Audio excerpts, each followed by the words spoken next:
Hello friends, Radhe Radhe. कैसे हो आप सभी? उम्मीद करती हूँ आप सभी अच्छे होंगे, स्वस्थ होंगे। और आज मैं अपना रियल फुल डे रूटीन आपको दिखाने वाली हूँ। कोई दिखावा नहीं, कुछ भी नहीं, बस सब कुछ जो चलता है ना रियल चलता है। देखिए मेरी लाइफ जैसी है मैं वैसे ही आपके साथ दिखाती हूँ। कुछ भी मैं इसमें दिखावा ना मुझे दिखाना पसंद होता है और ना ही मुझे करना आता है।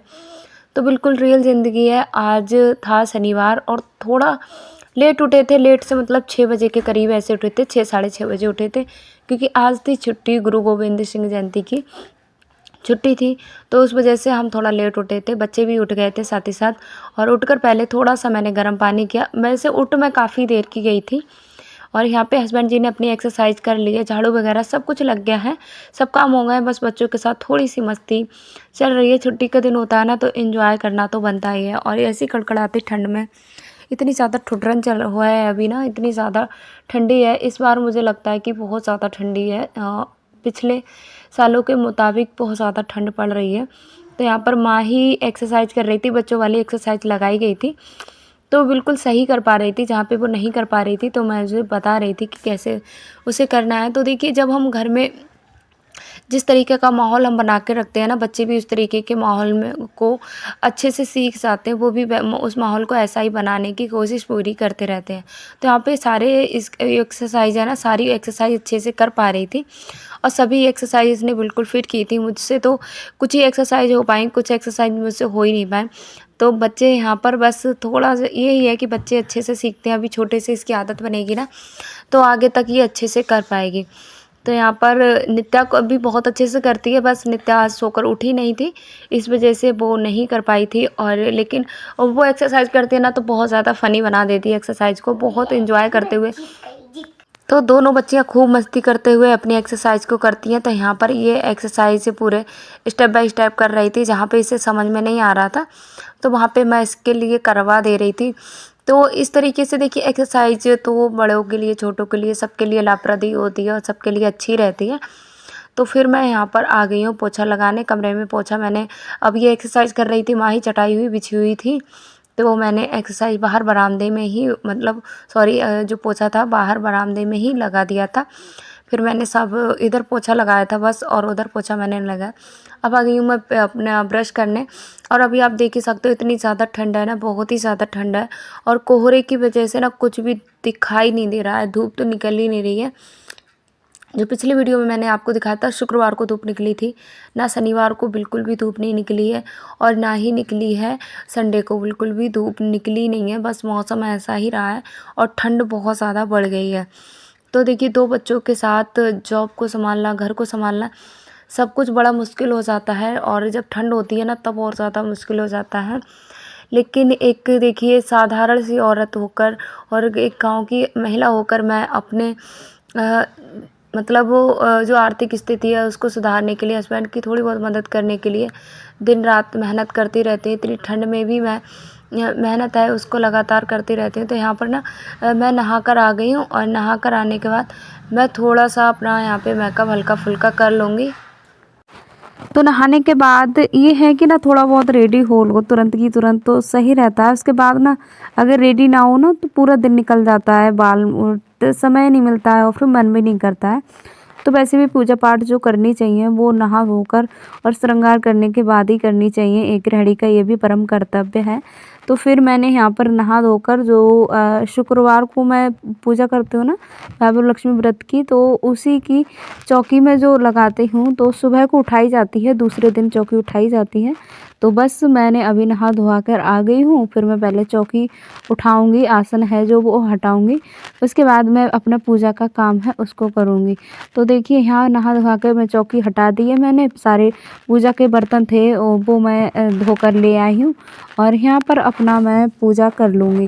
तो ऐसे देखिए, हमारा जो रूटीन होता है वो हमारे हाथ में होता है और ऐसे ही करना पड़ता है। देखिए, तो मैं भी एक गाँव की ही हूँ और अभी मैं गाँव में ही रहती हूँ। ऐसा नहीं है कि मैं रेंट पे रह रही हूँ तो बाहर, मतलब शहर में रह रही हूँ, ऐसा कुछ भी नहीं है। मैं गाँव में ही रह रही हूँ और मुझे अपना मैं बता रही हूँ, अपना अनुभव है मेरा, कि मुझे शहर ना ज़्यादा पसंद है नहीं, पता नहीं क्यों। मुझे इतना अच्छा गाँव की सुकून शांति और ठंडी ठंडी हवा और जो है ना, वातावरण मुझे ज़्यादा भाता है।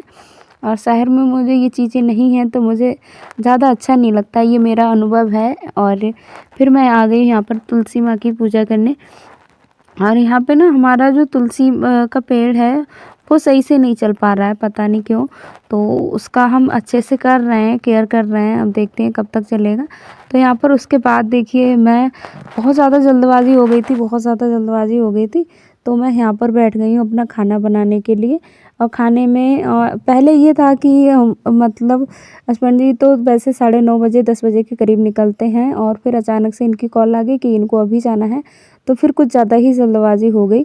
तो मैंने जल्दी-जल्दी अपने जो सारे कामों को ना कंटिन्यू करना शुरू किया, और बहुत तेज़ी से एकदम हड़बड़ी हो गई। वैसे हम अपने आराम से कर रहे थे, हमने कहा चलो छुट्टी का दिन है, आराम से करते हैं, कुछ अलग स्पेशल बनाएँगे। फिर कुछ जल्दबाज़ी में कुछ भी नहीं बन पाया। फिर मैंने जल्दी-जल्दी थोड़ा-सा आटा ना रखा हुआ था, और थोड़ा-सा मैंने और लगा लिया, और गरमा-गरम मैंने पूड़ियाँ निकाल ली। इधर चाय मैंने बनने के लिए रख दिया है, उधर दूध को रख दिया है। तो दूध और चाय मेरी जब तक बनेगी तब तक मैं आटा लगा लूँगी, और फिर मैं बना लूँगी सूखे आलू की सब्ज़ी। मैंने सूखे आलू की सब्ज़ी बना ली थी, आलू उबाल के मैंने शाम को ही रख लिए थे। और मैं इधर गरमा-गरम पूड़ियाँ निकालने लगी हूँ, और हस्बैंड जी भी बैठ गए हैं खाना खाने के लिए। तो इस तरीके से देखिए सुबह कितनी भी कड़कड़ाती ठंड हो, कुछ भी हो, लेकिन हमारे जो काम होते हैं ना फिक्स होते हैं, वो हमको देखिए उन ज़िम्मेदारियाँ जो हमारी होती हैं उनसे हम मुकर नहीं सकते, उनको तो हमें पूरा करना ही होता है। और जब हमको पता ही है कि हमें अपनी ज़िम्मेदारियाँ पूरा करना ही है, तो हम अपनी ज़िम्मेदारियों को खुश होकर करें तो ज़्यादा अच्छी बात है। तो इससे ना देखिए हमको खाना भी बनाना है, हमको पता है हमें खाना भी बनाना है, तो एक खुशी होकर आप खाना बनाएँ तो वो हमारे शरीर को, स्वास्थ्य को भी लगता है, परिवार के सदस्य हैं उनके हेल्थ को भी लगता है। और हमें जब हमारे फ़र्ज़ हमको पता ही हैं तो हमें सारे फ़र्ज़ों को अपना बखूबी पूरा करना चाहिए। तो यहाँ पर देखिए मैं गरमा-गरम पूड़ियाँ निकालती रही थी, और ये खाना खा के फिर निकल जाएँगे अपने ऑफ़िस के लिए, क्योंकि हम लोगों की तो तीनों की छुट्टी है। तो इधर माही को मैंने भेज दिया दूध को लेने, तो वो दूध लेने जाएगी। तो बस रियल लाइफ़ दिखाने का मेरा यही मतलब है, कोई भी इसमें दिखावा नहीं, कुछ भी ऐसा नहीं है कि मैं ब्लॉग बनाने के लिए कुछ अलग सा ये करती हूँ। जो मेरी लाइफ़ है ना वही मैं आपके सभी के साथ शेयर करती हूँ। और ये जो वीडियो है आप सभी को दिखाने का एक ही मकसद है मेरा, कि मैं एक गाँव की साधारण सी औरत होकर, साधारण सी महिला होकर, मैं अगर अपने पैरों पर खड़ी हो सकती हूँ, तो आप क्यों नहीं हो सकती हैं। तो देखिए एक कोई भी ना, हम जब तक कमज़ोर होते हैं जब तक हम अपने आप को कमज़ोर समझते हैं, और जब आप अपने हुनर को पहचानने लगते हैं ना, तो हम कोई कमज़ोरी हमारे लिए नहीं, हमारे जो साथ है वो हमारी हिम्मत को नहीं तोड़ती है। तो यहाँ पर देखिए ये निकल जाएँगे, और अभी आप देख सकते हो ये मौसम कितना ज़्यादा ठंडी का मौसम है। तो वही जीवन काटने के लिए, 4 पैसे कमाने के लिए बहुत कुछ त्याग करना पड़ता है। उन लोगों को क्या ही समझ में आएगा, जो लोग बस अपने घर पे बैठे हैं और कमरे में बैठे रहते हैं, और दूसरों की मेहनत को उन्हें बेकार लगती है। तो यहाँ पर उनके जाने के बाद देखिए तुरंत झाड़ू पोछा तो मैं करती नहीं हूँ। तो वो तो चाय नाश्ता करके चले गए थे, फिर अभी मैं भी अपना जो है चाय नाश्ता थोड़ा बहुत कर लूँगी। तो मैं यहाँ पर बैठ जाऊँगी चाय नाश्ता करने के लिए। शाम की थोड़ी-सी खीर थी, शुक्रवार को मैं खीर बनाती हूँ, तो थोड़ी खीर बची हुई थी, तो पहले मैं खीर थोड़ी बहुत खाऊँगी, और उसके बाद मैं और काम हैं उनको शुरू करूँगी। एकदम से मैं सारे कामों को नहीं करती हूँ, तो मैंने मतलब 1 डेढ़ घंटे के बाद मैं झाड़ू पोछा का काम करती हूँ उनके जाने के बाद। तो मैं यहाँ पर अपनी जो गैस है, गैस को साफ़ कर दूँगी तब तक, और बर्तन धुलने का काम है बर्तन धुल लूँगी, कपड़े धुलने का काम है कपड़े धुल लूँगी। तो ये सारे काम मैं कर लूँगी। तो यहाँ पर देखिए उसके बाद मेरा जो बाद का काम है बिस्तर समेटने का, क्योंकि बिस्तर पे बच्चियाँ जो थीं उठ तो काफ़ी समय के गए थे, लेकिन बच्चियाँ काफ़ी देर की लेटी हुई थी। यहाँ पर देखिए रज़ाई का ना थोड़ा-सा मुँह खुल गया था, तो बच्चियों ने देखिए यहाँ पे चम्मच वगैरह डाल दिया, और ऐसे ही बच्चों के घर में ना कुछ कमियाँ हैं, बच्चे करते ही रहते हैं। तो यहाँ पर फिर मैंने बिस्तर को समेट दूँगी, और देखते हैं कब तक ठंडी रहेगी। वैसे पूरे दिन बिस्तर में ही बैठना रहता है, थोड़ी बहुत देर के लिए बिस्तर है, रज़ाई है वो बेड से हटती है, वैसे पूरे दिन बिस्तर लगा ही रहता है। तो बेड को सेट कर देंगे, तो उसके बाद देखिए यही मोटे-मोटे काम हैं उनको मैं करूँगी। तो यहाँ पर बेडशीट को मैं फिर से झाड़ के फिर से संभाल के इस तरीके से ही बिछा दूँगी। अभी डेली बेडशीट तो नहीं चेंज कर रहे हैं क्योंकि ठंडी का मौसम है, तो भई इतनी जल्दी धूप तो बिल्कुल आ ही नहीं रही है, 2-3 दिन हो गए धूप का बिल्कुल भी कुछ भी दिखा नहीं है। धूप इतनी ज़्यादा मतलब ठंडा हो गई है, बहुत ही ज़्यादा ठंड हो गई है और इतनी ठंड में भई सारे काम 2 बच्चे और जॉब को वो करना ना सब कुछ मैनेज करना बड़ा मुश्किल हो रहा है क्योंकि ठंड होती है। बिस्तर मतलब शरीर सुबह को उठो तो उठने का मन ही नहीं होता है, ऐसा लगता है रज़ाई के अंदर ही रहो। लेकिन ज़िम्मेदारियाँ होती हैं ना वो उठा देती हैं और उठना भी पड़ जाता है। तो फिर इस तरीके से देखिए अगर हम यही सोचें कि हम पे नहीं है नहीं, लेकिन सब है जब हमने ज़िम्मेदारियाँ अपने सिर पे उठा ली हैं तो पूरा उनको करना ही है। तो फिर मैंने बर्तन धुल के लाई थी और बर्तन धुल के मैंने यहाँ पे बर्तनों को लगा दिया है। उसके बाद मैं यहाँ पर जूते चप्पल जो भी बिखरे हुए थे, जैसे सुबह-सुबह ना चप्पल सबकी निकल जाती है, जैसे वॉशरूम वगैरह सबको जाना होता है तो चप्पलों का फिर कोई काम ही नहीं रहता है। तो मैंने यहाँ पर जो भी चप्पल जूते बिखरे हुए थे उनको भी मैंने समेट दिया है और जो भी मुझे लग रहा था ना यहाँ पर मुझे करने हैं गेहूँ साफ़ करने हैं और फिर मैंने झाड़ू यहाँ पे लगा लिया था, सब में झाड़ू मैंने लगा दिया था और फिर ना पोछे का काम मेरा आज नहीं हो पाया। क्यों नहीं हो पाया? क्योंकि सुबह के टाइम पे जो था बाहर बरामदे में तो पोछा लगा दिया था, लेकिन कमरे में पोछा का काम रह गया था। बच्चे जब मैं उठी थी ना तो बच्चे उठे हुए थे, तो चटाई ही अंदर बिछी हुई रही थी। उसके बाद करीब 10 साढ़े 10 बज गए। मैंने कहा चलो उसको ना गेहूँ जो थे जो राशन कार्ड पे मिलते हैं तो वो वाले गेहूँ थे, तो मैंने कहा चलो इनको साफ़ कर लेते हैं। तो इनको साफ़ करने में ना काफ़ी ज़्यादा समय निकल गया, धूप निकल नहीं रही है। अगर धूप निकलती तो उनको धुल के डाल देते तो ज़्यादा साफ़ करने में ज़्यादा समय नहीं जाता है। तो फिर मैंने सूप से ही यहाँ पर साफ़ किए थे, तो इसमें मुझे साफ़ करने में करीब 1 डेढ़ घंटा लग गया था।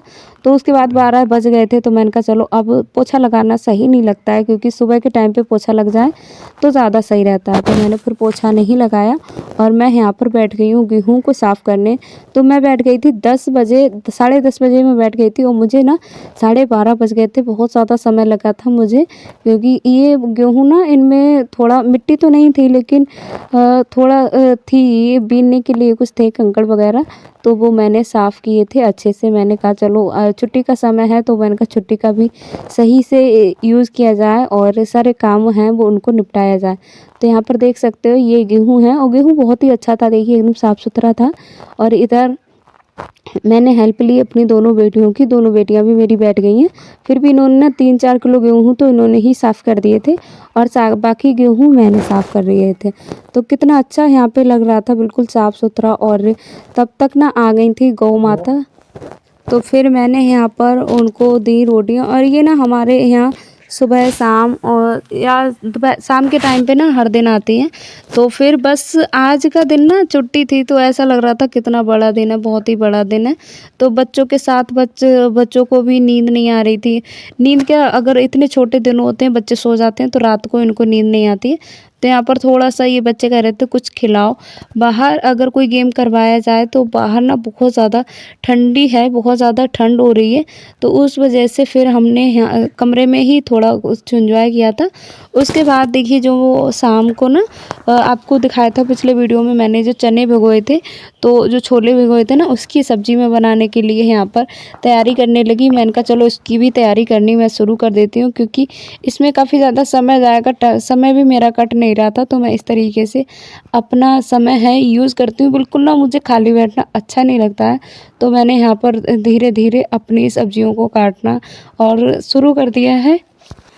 देखिए मैं अपना लाइफ़ के बारे में बताऊँ तो मेरी जो लाइफ़ है बहुत ही ज़्यादा साधारण है और मैं मायके की तरफ से बहुत ही ज़्यादा साधारण परिवार से हूँ। तो यहाँ पे कुछ दिखावा दिखाने वाली कोई बात ही नहीं है और बिल्कुल रियल लाइफ़ ही है। तो गाँव का माहौल देखिए, गाँव के माहौल में अगर हम कुछ कर सकते हैं, कुछ कर पाते हैं तो हमारे लिए बहुत ही ज़्यादा गर्व की बात रहती है और खुद पे भी हमें लगता है, फ़ख्र लगता है कि हाँ हम उस जगह से जहाँ पर लड़कियों को बस चूल्हे-चौके तक ही सीमित रखा जाता है, उस जगह पे हमें थोड़ी वैल्यू दी जाती है हमारे पति द्वारा कि हाँ आप कुछ लायक हो, कुछ कर सकती हो। तो हमें बहुत ही ज़्यादा रिस्पेक्ट मिलती है, तो बहुत ही ज़्यादा अच्छा लगता है, कुछ भी करने का मन भी होता है। तो इस तरीके से देखिए हर किसी के नसीब में ये नहीं होता है, मेरे नसीब में है, तो मैं अपने आप को खुशनसीब समझती हूँ कि मुझे देखिए यहाँ पे ना इतने ज़्यादा बंदर हैं, बहुत ही ज़्यादा बंदर है। बरामदे में खाना बनाने में बैठी थी और देखिए कितने मोटे यहाँ पे बंदर हैं, वो परेशान करते हैं बहुत ही ज़्यादा। तो यहाँ पर देखिए मैंने छोलों को भी उबाल लिया है और प्याज को बारीक-बारीक काट लिया है और धनिया सब कुछ मैंने बारीक-बारीक काट रखा है। तो पहले लगाते हैं कढ़ाई में तेल। कढ़ाई में तेल लगा देंगे और कढ़ाई के तेल को अच्छे से गर्म होने देंगे। तब तक देखिए ऐसा होता है ना कि हम अपने कामों को कंटिन्यू अपने धीरे-धीरे मैं करती रहती हूँ। फिर बच्चों का मैंने छोले शाम को ही ज़्यादा भिगोए थे। मैंने कहा बच्चों के लिए ना थोड़ा बहुत कुछ चाट जो छोले चाट आती है ना वो भी बना देंगे। तो उसमें क्या कमी रह गई थी ये मैं आपको बताऊँगी। तो मैंने यहाँ पर अदरक और लहसुन का पेस्ट मैंने पीस के लाई थी सिलबट्टे से। तो मैंने इसमें वो डाल दिया और खड़े मसाले में ना मैंने डाला था लौंगे हैं और काली मिर्च है और वो मैंने डाल दिया था और यहाँ पर फिर मैंने उसको भुना अच्छे से। उसके बाद मैंने इसमें जो बारीक प्याज काटा था और टमाटर काटे थे वो भी डाल देंगे। टमाटर को गलाने के लिए आपको पता ही है यहाँ पे डालेंगे हम नमक, क्योंकि नमक टमाटर को बहुत जल्दी गला देता है। तो उसको नमक डालने के बाद हम इसे ढककर धीमी आंच पे रख देंगे। धीमी देखिए जब ये पकने लगा है थोड़ी देर देखिए यहाँ पर हमारा जो टमाटर है अच्छे से गल चुका है। तो इसको करछली की सहायता से प्रेस करते हुए ना हम इसको फोड़ देंगे, जिससे हमारी ग्रेवी है बहुत ही ज़्यादा टेस्टी बनेगी और बिल्कुल भी ऐसा नहीं लगेगा कि हमने सिलबट्टे पे इसे नहीं पीसा है। तो इस तरीके से देखिए हमारी ग्रेवी आराम से अच्छे से गल चुकी है और उसके बाद हम डालेंगे इसमें मसाले। तो मसाले ज़्यादा जो थे मेरे पास वही मैंने डाल दिए। तो यहाँ पर मैंने डाला 1 चम्मच लाल मिर्च, 1 चम्मच हल्दी और थोड़ा सा मैंने गरम मसाला भी तुरंत की तुरंत ही डाल दिया था। नमक देखिए हमने पहले भी डाला था जब हमने टमाटर भुनने के लिए था, तो थोड़ा नमक हमने डाला है पहले चाट के लिए हम तो निकाल लेंगे, उसके बाद हम नमक थोड़ा सा सब्जी में और बढ़ा देंगे। तो देख सकते हो आपको बिल्कुल भी नहीं लग रही होगी कि ये ग्रेवी है। तो देखिए चने हमें इस तरीके से हमारे हैं वो उबल चुके हैं अच्छे से। फिर मैंने चनों को इसमें डाल दिया। तो देखिए चनों को डालने के बाद फिर हम अच्छे से इसको मिला देंगे और 1-2 मिनट के लिए फिर से पकाएंगे। तो इस तरीके से ये जो चाट है बहुत ही ज़्यादा टेस्टी लगती है, बहुत ही ज़्यादा यम्मी लगी थी। मैंने तो पहली बार ही ट्राई करी थी। वैसे मैं सब्ज़ी तो अधिकतर छोले की बना लेती हूँ, लेकिन चाट नहीं बनाई थी। तो यहाँ पर चाट जितनी खाने के हिसाब से चाट मैंने निकाल ली है और चाट को मैंने इसमें देखिए डालने के लिए मैंने इसमें काटा था जो उबले हुए आलू थे ना वो बारीक-बारीक काटे थे और तो कुछ टमाटर मैंने काटे थे, कुछ प्याज काटा था और मैंने काटा था डटकर हरा धनिया। तो इन सब चीज़ों को काट कर मैं अच्छे से मिला लूँगी और मिलाने के बाद फिर हमने और बच्चों ने तीनों लोगों ने मिलके खाया। हस्बैंड जी के लिए मैंने उठाकर रख दिया था। तो देखिए यहाँ पर फिर शाम हो चुकी है और आज था शनिवार। तो शाम को देखिए जो सरसों के तेल का दीपक होता है ना वो ज़रूर जलाते हैं डेयरी पे अपने मेन द्वार पे। तो वो मैंने जला दिया है और इधर मेरा पूरा खाना है वो बन के हो गया है तैयार। मिलेंगे अगली वीडियो में आप सभी से, तब तक आप भी अपना ख्याल रखिए, स्वस्थ रहिए और मस्त रहिए। अगर आपको मेरा वीडियो में कुछ भी पसंद आया हो तो लाइक ज़रूर करें, शेयर करें और छोटा सा प्यारा सा कमेंट करें कि आपको हमारे वीडियो हैं वो कैसे लगे, क्योंकि वीडियो में देखिए रियल लाइफ ही दिखाई जाती है, कुछ भी ऐसा तो होता नहीं है कि आपको दिखावा लगे। तब तक के लिए राधे।